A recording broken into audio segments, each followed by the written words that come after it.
5월은 가정의 달입니다. 또 오늘은 어린이 주일인데요.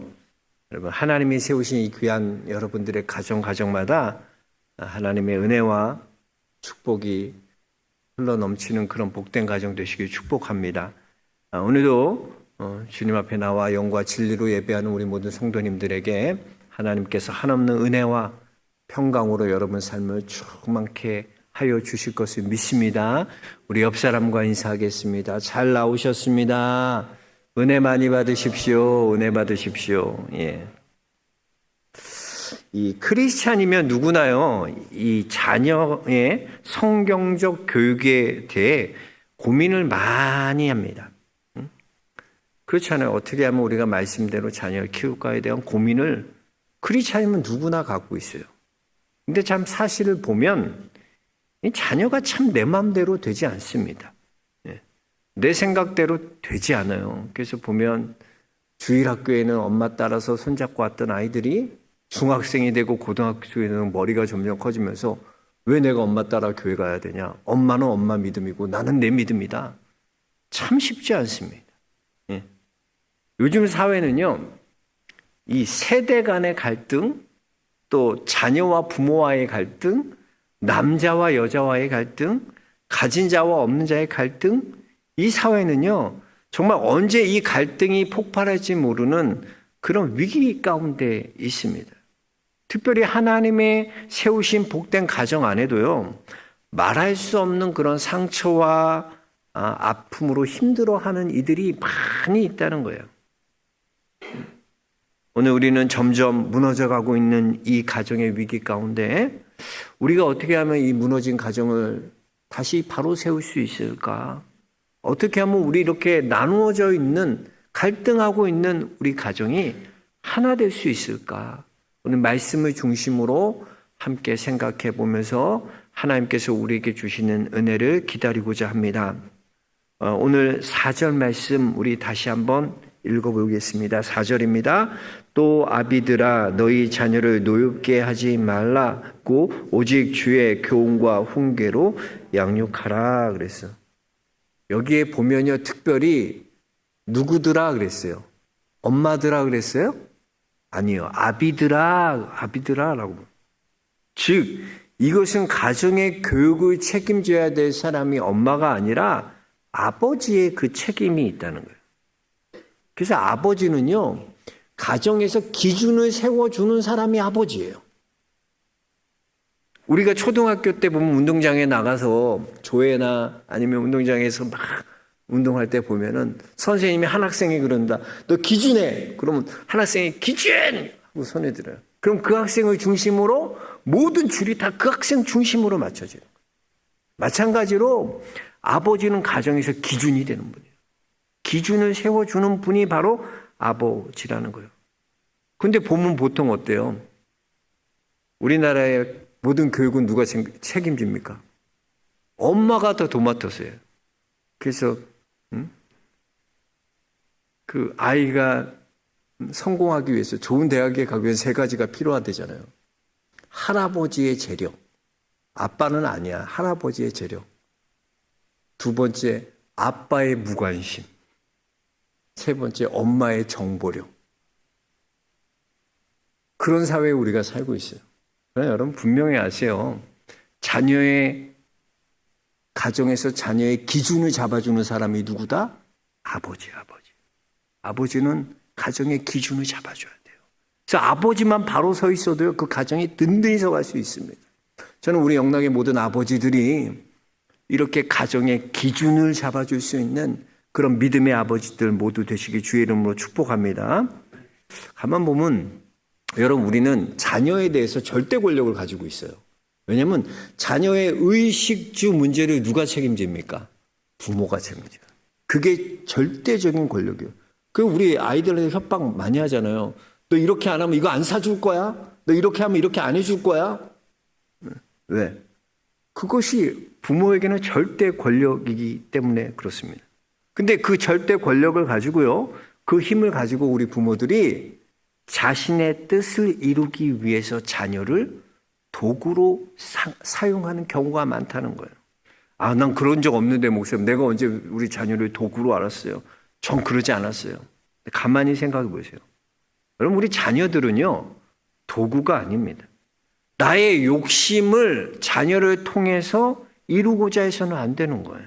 그래서 보면 아버지는 지금 이렇게 어렵고 힘든 일을 하고 있지만 너는 꼭 의사가 돼야 된다. 너. 우리 가문에서 너는 꼭 의사가 돼야 돼. 또 너는 내가 이렇게 어렵게 벌어서 힘들어서 내가 너 공부시키는 거야. 너는 꼭 판사, 검사가 돼야 돼. 자기가 이루지 못한 꿈을 자녀를 통해 이루고자 하는 거예요. 얼마 전에 이 김현정의 뉴스쇼에 보니까 손흥민 선수의 아버지인 손흥정 감독님이 나오셨어요. 근데 이 손흥정 감독이 나와서 자기 자녀들의 교육, 자녀를 키운 그 교육의 철학에 대해서 김현정과 인터뷰한 내용을 제가 들었어요. 참 인상 깊었던 게 뭐냐면 뭐라고 말씀하냐면 그분이 이런 얘기를 하더라고요. 큰 부모는 작게 될 자식도 크게 키우고 작은 부모는 크게 될 자식도 작게밖에 못 키운다는 거예요. 부모가 그렇게 한다는 거예요. 그러면서 많은 부모들이 자식의 뒷바라지를 해야 되는데 지금 보면 다 앞바라지들을 하고 있다는 거예요. 그러니까 앵커가 보세요. 아니, 감독님, 앞바라지가 뭐예요? 그렇게 묻는 거예요. 그러니까 이 손흥정 감독이 말하는 앞바라지 뭐냐면 이 아이의 그 재능과 개성보다는 부모가 자식을 소유물로 생각하고 지금 자기 판단에 돈이 되고 성공하는 것, 사람들이 환호하는 그런 성공으로 아이를 유도한다는 거예요. 너 이렇게 해야지 성공하는 거예요. 그래서 그 아이의 어떤 개성과 재능과 그런 행복을 부모가 다 망쳐놓고 있다는 거예요. 그러니까 자녀를 하나의 인격체로 인정하는 것이 아니라 자신의 소유로 생각한다는 거예요. 물론 자녀를 사랑하기 때문에 자녀가 다 잘 되기를 바라는 것은요, 이 부모의 한결같은 마음입니다. 그러나 그 사랑이라는 이름으로 행해지는 절대적인 권력 앞에 많은 자녀들이 분노하고 있다는 거예요. 화가 난다는 거예요. 요즘 보면요, 화나 있는 자녀들이 너무나 많아요. 그 나가서 친구들이랑 놀 때 보면 너무나 잘 놀고 즐거워하는데 집에만 오면 화가 나는 거야. 엄마 아빠한테 화를 내고 화가 나는 거야. 분노가 이런 거야. 오늘 말씀에도 보면 너희 자녀들을 노엽게 하지 말라라고 말씀하고요. 있습니다. 예전에 보면 여러분 기억나세요? 우아달이라고 우리 아이가 달라졌어요 라는 프로가 있었어요. 이제 요즘은 없어졌는데 요즘은 그게 뭐로 바뀌었냐면 금쪽 같은 내 새끼라는 그런 프로로 바뀐 것 같아요. 근데 그 두 프로를 보면 공통점이 있어요. 하나는 뭐냐면 거기에 나오는 아이들이 다 이상하다는 거야. 문제 아들이 나와. 돌발 행동을 하고 이상한 행동을 하는 애들이 나와. 근데 처음 볼 때는 다 사람들이 저 아이 문제가 너무나 심각하구나. 어떻게 저런 아이가 있지라고 생각하는데 점점 그 가정 안에 들여다 보면 그 문제는 그 아이에게 있는 것이 아니라 대부분 모든 부분은 부모에게 있었어요. 부모의 잘못된 가르침이라든가 교육이 그 아이에게 그런 문제를 야기시켰다는 것이죠. 제가 얼마 전에 그 금쪽 같은 내 새끼 보니까 진짜 어떤 엄마가 나오냐면 그 엄마가 신청한 엄마가 그 아이가 큰애가 작은 아이를 폭력적으로 너무 때려가지고 그것을 이제 상담하려고 금쪽 같은 내 새끼 신청했어요. 근데 그 아이가 문제가 아니라 사실은 문제는 철저하게 엄마한테 있었더라고. 엄마가 얼마나 절약하는 엄마, 그건 절약이 아니라 그 아주 전기를 끄고 살아. 절대 전기 키면 혼나. 그리고 아이들 이렇게 화장실 가서 소변 보잖아요. 그러면 물을 못 내리게 해. 물 내리면 안 돼. 물은 아파 온 다음에 다 같이 볼일 본 다음에 그때 누를 수 있는. 야, 두루마리 휴지를 안 산대요. 그럼 두루마리 휴지가 있어. 휴지가 두루마리 휴지를 안 쓰면 어떻게 휴지를 써요? 그러니까 그분은 항상 나가서 공동 화장실이나 아니면 여자 화장실이나 그런 데 가서 휴지를 두루마리 휴지 가지고 오는 거야. 말도 안 되는 거죠. 말도 안 되는. 근데 이 엄마가 왜 그렇게 됐냐면 자기 아버지가 주식으로 큰 손해를 보면서 엄마가 그 아버지 때문에 울고 있는 그 모습이 이 엄마에게는 트라우마가 돼서 돈에 대한 강박증이 생긴 거예요. 그래서 그 돈에 대한 무조건 절약해야 된다. 그 강박증이 생기다 보니까 그것이 이상하게 행동으로 나타나는. 그래서 보면은 이게 하나님이 주신 생식 기간인데 다 싸고 먹는 거는 그러면 인간의 존엄성조차도 나는 소변 내리고 물 내릴 권리도 없어요, 애가. 아무리 어린아이지만 그 애가 얼마나 스트레스 받았을까. 목욕을 못하게 한다니까. 몸을 못 씻게 해. 그래서 엄마 나 좀 씻고 싶어. 애가 이렇게 얘기하는데 와, 어떻게 애가 저렇게까지 하도록 내버려두지. 엄마 나 씻고 싶어요 라고 말. 보통 씻어라고 누가 얘기해요? 엄마가 얘기하죠. 야 좀 씻어 그러는데 애가 얘기해. 엄마 나 좀 씻고 싶어. 이 돈에 대한 강박증 때문에 그것이 아이에게 그대로 스트레스로 나오는 거예요. 그래서 아이가 그런 돌발 행동을 하는 거는 오은영 교수가 그러는 거야. 아이에게는 문제가 없습니다. 문제는 엄마에게 있다는 겁니다. 여러분 그래요. 우리가 자녀를 노엽게 하지만 않아도요.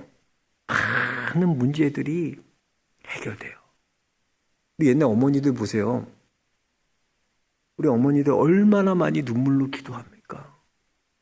요즘은 그렇게 눈물로 막 자녀 위해 기도하는 엄마들 별로 없는 거예요. 정말 목숨 걸고 생명 걸고 자녀를 위해서 눈물 흘리며 참아주며 인내하며 기도하는 엄마들이 점점점 제가 보기엔 없어져. 큰 아이들이랑 싸우기만 싸우지 나와서 기도하는 엄마는 없어. 인내하고 참고 눈물로 하나님 앞에 이 문제를 놓고 자녀 문제를 놓고 기도하는 엄마들이 점점 줄어들어. 자녀를 노엽게 하지 마시기 바랍니다.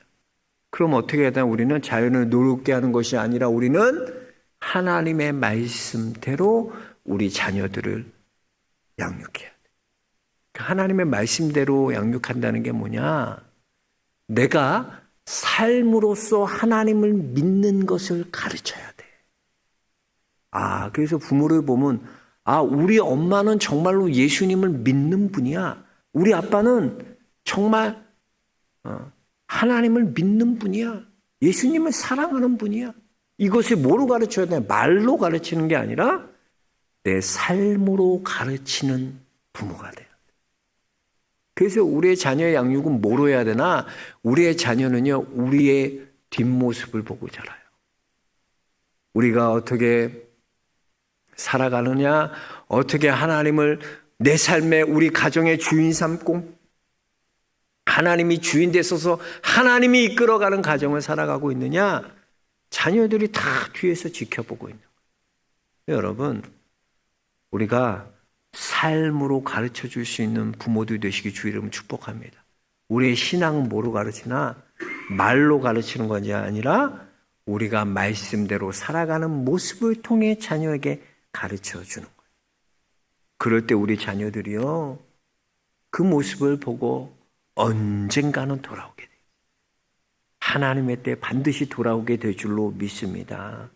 그래서 자녀를 노엽게 하지 말고 내 꿈과 내가 이루고자 하는 것을 자녀에게 투영시켜서 이루지 말고, 그래서 분노하게 하고 화나게 하지 말고, 내가 하나님을 따라가는, 하나님을 주인 삼고 살아가는 나의 삶으로 우리 자녀들에게 가르쳐 줄 수 있는 그런 부모들 될 때 우리의 자녀들이, 우리의 가정이 회복되게 될 줄로 믿습니다. 그리고 이번에는 자녀들이요, 우리 부모를 용서하시기 바랍니다.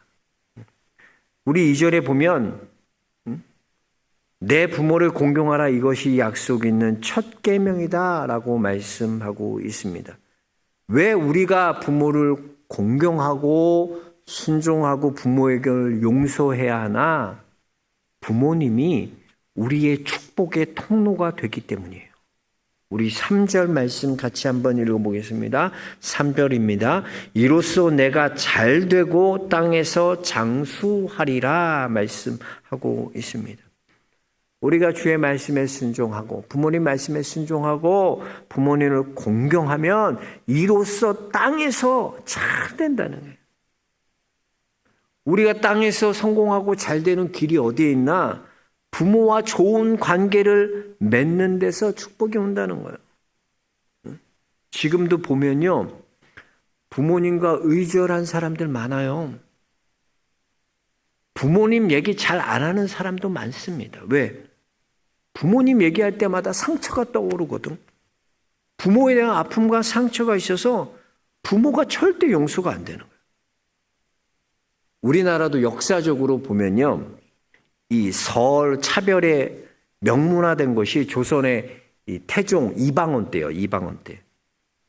태종의 아버지 태조 이성계가 그 첫째 자기 부인의 아들인 이 태종을 세조 왕세자로 채택해야 되는데 둘째 부인의 아들인 방석을 세우는 거야.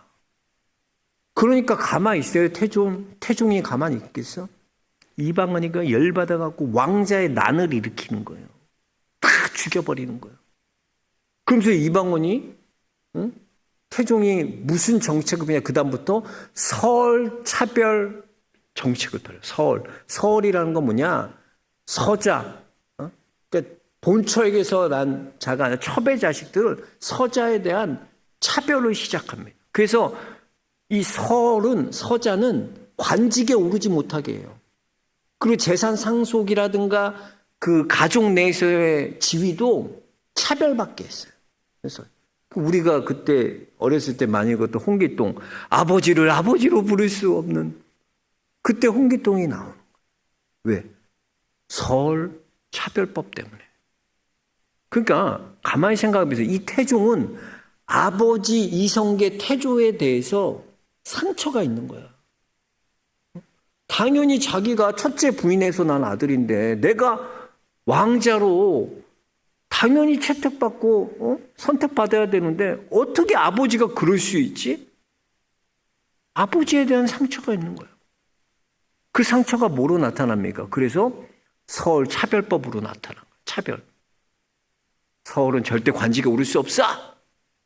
니네들 본처의 자식이 아니니까 니네들은 관직에 오르면 안 돼.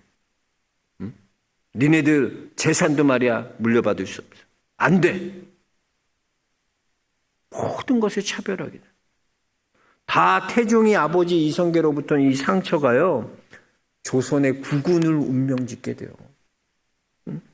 그래서 조선시대 내내 이 서자들이 얼마나 억압과 서름을 당합니까? 보세요.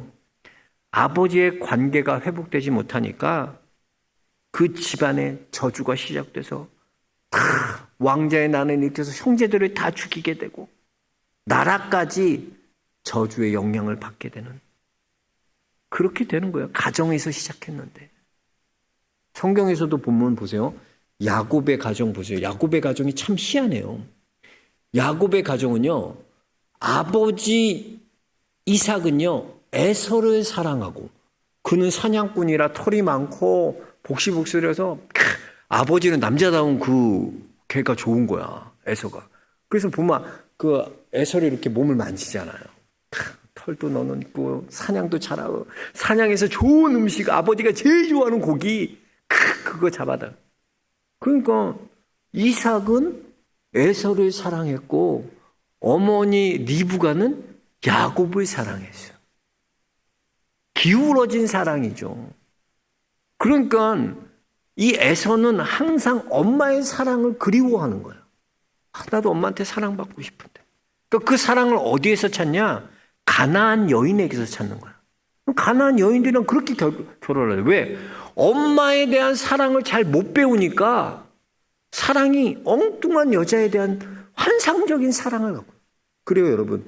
자녀도요, 엄마에 대한 그 사랑을 잘 못 배운 사람은 결혼하는 것도, 결혼해서도 배우자에 대한 찾는데 꼭 이상하게 이상한 데 꽂혀가지고. 그래서 왜? 엄마의 사랑을 못 받았기 때문에. 그 가나안 여인들과 그렇게 결혼하고 그러는. 에서가 그런 행동하는 게 엄마의 사랑 못 받아서 그런 거예요. 야곱도 보세요. 야곱은 아버지의 사랑을 목매였어요. 아버지에게 아버지한테 인정받는 아들 되고 싶어. 근데 아버지는 누구예요? 에서만 사랑해요. 에서만. 그러면 이 쓴뿌리가 자기 때에 끝나면 좋은데, 야곱 보세요. 그대로 그 아들에게 나타나잖아. 그래서 야곱이 누구만 이뻐요? 요셉만 이뻐요. 그래서 요셉에게 채색 옷을 입혀. 그러니까 형들에게 다 미움 사게 한 게 뭐야? 아버지의 편애 때문에 그러는 거야. 이 야곱이 요셉만 편애하는 거야. 그러니까 요셉을 미운 거예요, 형제들이. 왜 우리는 저렇게 돼요? 자기가 생각하면 아버지한테 그런 편애를 받고 아버지가 형 에서만 사랑했다면 어떻게 할 것 같아, 우리 같으면. 나는 결혼하면 이제 똑같이 사랑해줘야지. 그래서 우리 아이 잘못되지 않도록 그렇게, 그럴 텐데, 그게 안 되는 거야. 그게 쓴뿌리야, 쓴뿌리. 아버지가 편애하니까 그대로 야곱도 요셉만 편애하게 돼요. 희한해요.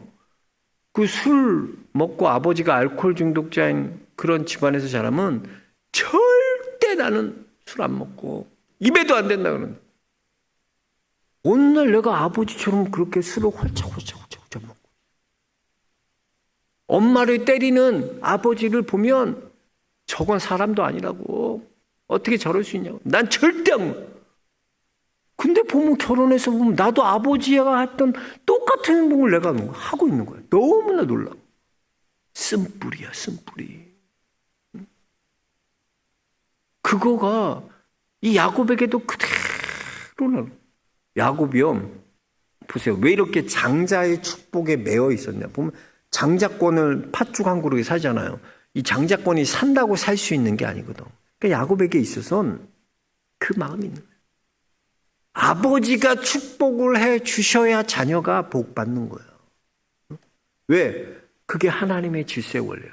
그러니까 하나님께서는 부모를 통해서 자녀를 축복을 주시는 거예요. 이 땅에서 잘 되고 우리가 장수하는 그 길이 어디에 있나? 부모가 있다는 거예요. 부모에게 축복을 받아야 돼요. 여러분, 부모와 맺혀 있는 관계를 풀지 않고는 여러분의 이 땅에서의 일이 잘 될 수 없는 거예요. 부모와 맺혀 있는 것이 있다면 반드시 그 문제를 해결해야 돼요. 풀어야 돼요. 그래야지 그때부터 길이 풀리는 거예요. 그 남호 사상이 있던, 남아 선호 사상이 있던 그 시골에 보면 어떤 자매가 있었는데, 그 자매가 정말 엄마는, 야, 딸이 여자가 공부해서 뭐하냐, 너는 그냥 야간 학교나 가고 낮에 일하면서. 그래서 이 아내는 불어공단에서 이 여자애가 일하면서 모든 돈 벌면 오빠 학비, 오빠는 대학까지 가고 공부 다 못했어요. 다 희생한 거예요. 자기는 고등학교 졸업장밖에 못해요. 그래서 옛날에 뭐 산업체 고등학교라는 게 옛날에 있어요. 산업체 고등학교. 낮에는 일할 수 있고 밤에 이제 한 2시간, 3시간 가서 공부하면 졸업장 주는데 거길 나왔어요. 그래서 다 오빠 뒷바라지 하느라고, 공부시키느라고 다 자기가 희생된 거야. 그러면 이제 오빠가 결혼했어요. 결혼해서 이제 엄마 잘 모실 줄 알았는데 웬걸 결혼했더니 새언니가 트러블이 생겨갖고 엄마가 아프게 되니까 이 새언니가 엄마를 돌보지 않는 거야. 너무나 화가 난 거야, 이 자매가. 엄마 모시고 와서 자기가 지극정성으로 또 엄마를 돌보는 거야. 희생만 하는 거야, 이 자매는. 그런데 엄마는 자녀들이 이렇게 용돈 주잖아요. 그러면 그거 몰래 모았다가 지 오빠 갖다 주는 거야, 다. 뭐지, 폭발한 거야, 폭발. 어떻게 엄마가 저럴 수가 있냐. 내가 이 정도 희생하고 이렇게 했으면 엄마가 나를 그래도 알아주고 인정해줘야 되는데 엄마는 오직 오빠밖에 몰라, 오빠밖에 몰라. 너무나 서운한 거야. 그 엄마가 용서가 안 되는 거야. 난 도저히 엄마 용서할 수가 없어. 어떻게 엄마 용서? 근데 교회에서 이제 말씀을 듣는데 목사님이 이 에베소서 6장의 말씀을 설교하면서 그랬대요. 부모를 용서하십시오. 그런데 돼요? 잘 안 돼요. 그래서 주님은 우리에게 부모를 용서를 어떻게 하라고 말씀하시나? 주 안에서 부모를 용서하십시오. 우리가 안 된다. 주 안에서 공경하고 주 안에서 용서하라는 거예요. 주 안에. 그러니까 주님이 주시는 힘으로 용서해야지, 주님의 그 십자가의 은혜로 내가 용서해야지, 내 힘으로는 안 된다는 거야. 근데 그 말씀하는데 이 자매가 그 말씀이 확 들어. 아, 난 내 힘으로 용서하려고 그랬는데, 내가 용서하려고 그랬는데, 아, 이게 아니었구나. 주님이 주시는 힘으로 십자가의 은혜로 부모를, 엄마를 용서하기 시작. 엄마가 그러면서 엄마랑 화해하고, 이 자녀가, 이 여자애가 나이가 50이 넘었는데 계속 미혼으로 있었는데 또 시집도 또 가고 잘 먹고 잘 살았다는 이 얘기예요. 응? 결국 풀어야 돼. 부모와 맺혀져 있는 그거 풀지 않고는 이 땅에서 여러분 잘 되는 길이 없습니다. 부모와의 관계를 위해서 회복해야 돼요. 그래야 여러분 하나님이 주시는 그 축복이 우리에게 임하는 거예요. 하나님께서는 우리에게 주시는 복은 모두 부모를 통해서 오게 돼요. 그래서 보면 다윗도 왕으로서의 업무를 다 마치고 집에 돌아가면 뭐부터 하냐? 가정을 축복했다 그래요. 사무엘하 6장 20절에 보면 다윗이 자기의 가족들에게 축복하러 돌아가매. 항상 이 마음. 내가 가정을 축복해야 우리 가정이 잘 된다. 자녀를 축복하는 거예요. 아내를 축복하는 거예요. 이거는 하나님이 부모에게 주신 권위예요. 그 권위를 주셔서 축복할 수 있는 권위를 주신 거예요. 여러분, 우리 부모와 화해하시기 바랍니다. 용서하시기 바랍니다. 그래야 여러분 맺혀져 있는 관계가 풀려야지 이 땅에서 잘 되고 장수할 수 있어요. 하나님이 약속이에요, 약속. 이건 조건을 단 약속이에요. 너희가 이렇게 하면 이렇게 하겠다. 하나님이 조건을 달아주신 거예요. 그 83세 그 아버지와 53세 아들이 대청마루에 앉아가지고 대화를 합니다. 아버지가 그 아들에게 묻습니다. 아들아, 저 나무 위에 있는 새가 뭐냐? 그 아들이 내 아버지 저 까치예요. 그래. 2분 있다가 됐더니 또 아버지가 묻는 거야. 야, 아들아, 저기 있는 저 나무의 새는 뭐냐? 아이, 아버지 까치라니까요, 까치요. 그래, 까치구나. 또 한 2, 3분 지났더니 아버지가 또 묻는 거 아니에요. 야, 아들아, 저 나무 위에 앉아있는 새 뭐야? 아이, 아버지, 내가 까치라고 몇 번을 말해. 까치라고요, 까치. 이 이야기를 듣고 있던 엄마가요, 그 어머니가 조용히 방에 들어가서 한 일기장을 가지고 나옵니다. 그리고 그 일기장을 그 아들에게 스며시면서 너 좀 읽어봐라. 이거 너 어렸을 때 썼던, 아버지가 너 3살 때 썼던 일기인데 한번 읽어봐라. 그래서 던져주는 거예요. 그 일기 보니까 이렇게 쓰여 있는 거예요. 오늘 아들이 내게 저 나무 위에 있는 새가 뭐냐고 물었다. 나는 즐거운 마음으로 우리 아이에게 야, 이건 까치야 라고 말했다. 우리 아이가 또 나에게 물었다. 아빠, 저 새가 뭐예요? 그래, 저 새는 까치야. 이후로도 아이는 23번이나 이 새가 뭐냐고 나에게 물었다. 근데 나는 그 물을 때마다 너무나 즐거웠다. 우리 아이가 호기심이 있는 것에 감사했고, 내가 아이에게 무엇을 알려줄 수 있다는 것이 너무나 기뻤다. 나는 우리 아이가 23번이나 물을 때마다 너무나 기뻤다. 그 일기를 본 아들이 한없이 눈물을 흘리며 울기 시작해요. 여러분, 그래요. 나이 들면 밥 먹다가도 흘려. 그렇잖아. 안 흘리고 싶어도 흘려지는 거야. 여러분 어렸을 때 얼마나 흘렸는지 알아요? 맨날 엄마들이 애 밥 먹고 나서 하는 게 바닥에 그거 닦는 일이야. 수없이 많은 흘려도 했어. 어머니 아버지가 흘리실 연소돼서 몇 번이나 흘리시겠어요. 용서하지 못하는 거야. 용납하지 못하는 거야. 그 아이가 읽으면서 뭘 깨달아요? 나는 3번만 물어도 아버지가 이렇게 화를 냈는데 우리 아버지는 나 어렸을 때 23번이나 똑같은 말을 하고도 즐거워하셨구나. 그걸 아는 거야.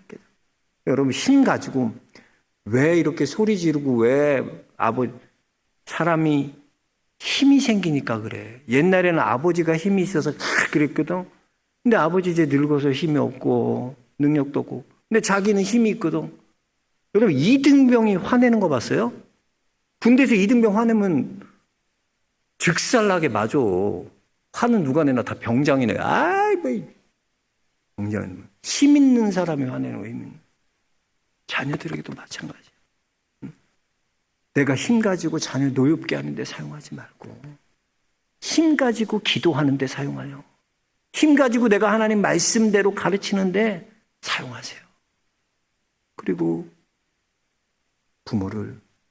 내 부모를 나를 이렇게 3번만 내도 하는데 우리 부모님 날 23번이나 용서 똑같은 말 하고도 즐거워하셨구나. 그 부모의 사랑으로 용서하시고 화해하시길 주의 이름 축복합니다. 그럴 때 우리의 무너졌던 우리의 가정이 바로 세워지는. 그래서 부모들은 자녀를 노롭게 하지 말고 우리의 삶으로 자녀를 가르치고 자녀들은 부모를 공경하고 순종하고 용서할 때 우리의 가정이 다시 세워지는 귀한 은혜가 있을 줄로 믿습니다. 그런 모든 가정 이루시길 주의 이름 축복합니다. 하나님 감사합니다. 오늘도 말씀하시